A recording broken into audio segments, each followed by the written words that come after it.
Hi అండి, నమస్తే. Welcome to our channel. ఈరోజు వీడియోలో కాజు పన్నీర్ని ఇంట్లోనే ఈజీగా దాబా స్టైల్లో టేస్టీగా ఎలా ప్రిపేర్ చేసుకోవాలో చూపించబోతున్నాను. ఈ కర్రీ రైస్, రోటీ, చపాతీలోకి చాలా టేస్టీగా ఉంటుంది. ఒకసారి మీరు కూడా ట్రై చేయండి.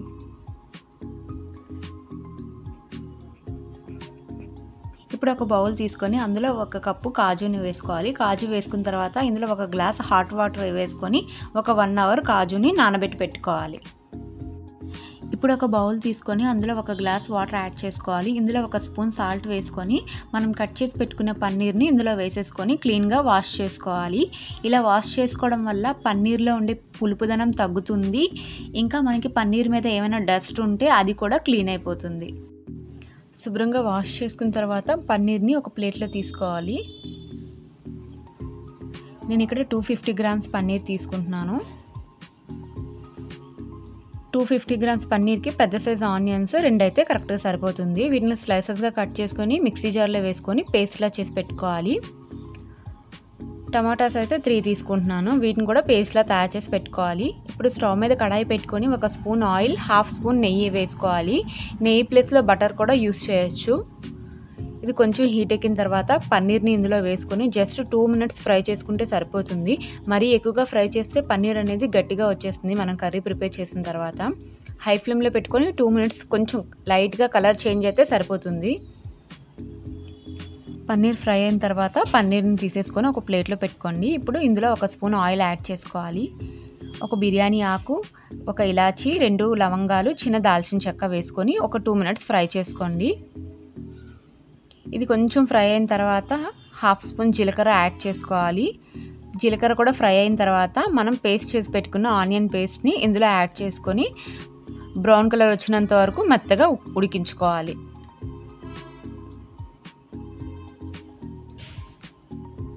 ఇలా ఉడికించుకున్న తర్వాత ఇందులో 1 స్పూన్ అల్లం వెల్లుల్లి పేస్ట్ని యాడ్ చేసుకోవాలి.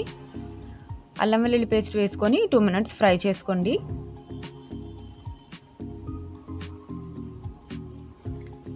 పచ్చివాసన పోయి మంచి స్మెల్ వచ్చినంత వరకు ఫ్రై చేసుకోవాలి. మనకి అల్లం వెల్లుల్లి పేస్ట్ ఎంత బాగా ఫ్రై అయితే కర్రీ అనేది అంత టేస్టీగా ఉంటుంది.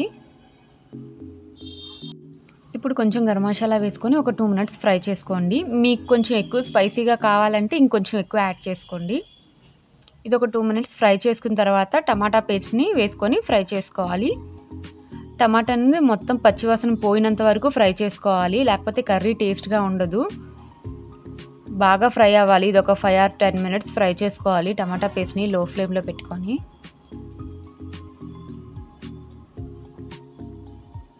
ఇది ఇలా ఫ్రై అయిన తర్వాత మీ టేస్ట్ని బట్టి కారం యాడ్ చేసుకోండి. నేనైతే 2 స్పూన్స్ యాడ్ చేసుకుంటున్నాను. 1/2 స్పూన్ సాల్ట్, కొంచెం పసుపు, 1 స్పూన్ ధనియాల పౌడర్. ఈ మసాలా మొత్తం వేసి ఒకసారి పూర్తిగా మిక్స్ చేసుకొని 2 మినిట్స్ ఈ మసాలాని అలానే లో ఫ్లేమ్లోనే ఫ్రై చేసుకోవాలి.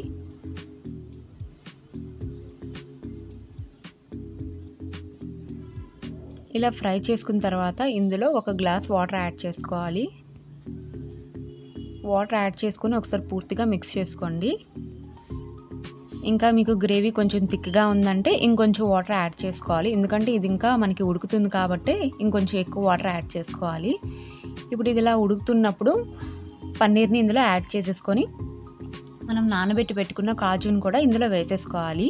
మనం కాజుని ఫ్రై చేసి యాడ్ చేసుకుంటే మనకి నార్మల్గా ఫ్రై కాజు ఎలా తింటే ఎలా ఉంటుందో టేస్ట్ అలానే ఉంటుంది. అలాగే నానబెట్టి యాడ్ చేసుకోవడం వల్ల మనకి పచ్చి జీడిపప్పు టేస్ట్ వస్తుందన్నమాట కర్రీకి. ఈ కాజు అలా ఉంటుందన్నమాట, పచ్చి కాజులా ఉంటుంది, చాలా టేస్ట్గా ఉంటుంది నానబెట్టి చేసుకోవడం వల్ల.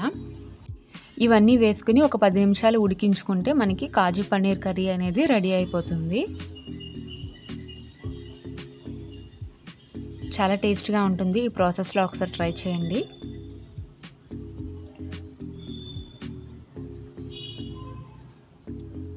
లాస్ట్లో కొంచెం కొత్తిమీర వేసుకొని స్టవ్ ఆఫ్ చేసేసుకోండి. మనకి కాజు పన్నీర్ కర్రీ అయితే రెడీ అయిపోయింది. చాలా టేస్ట్గా ఉంటుంది. ఒకసారి మీరు కూడా ట్రై చేయండి.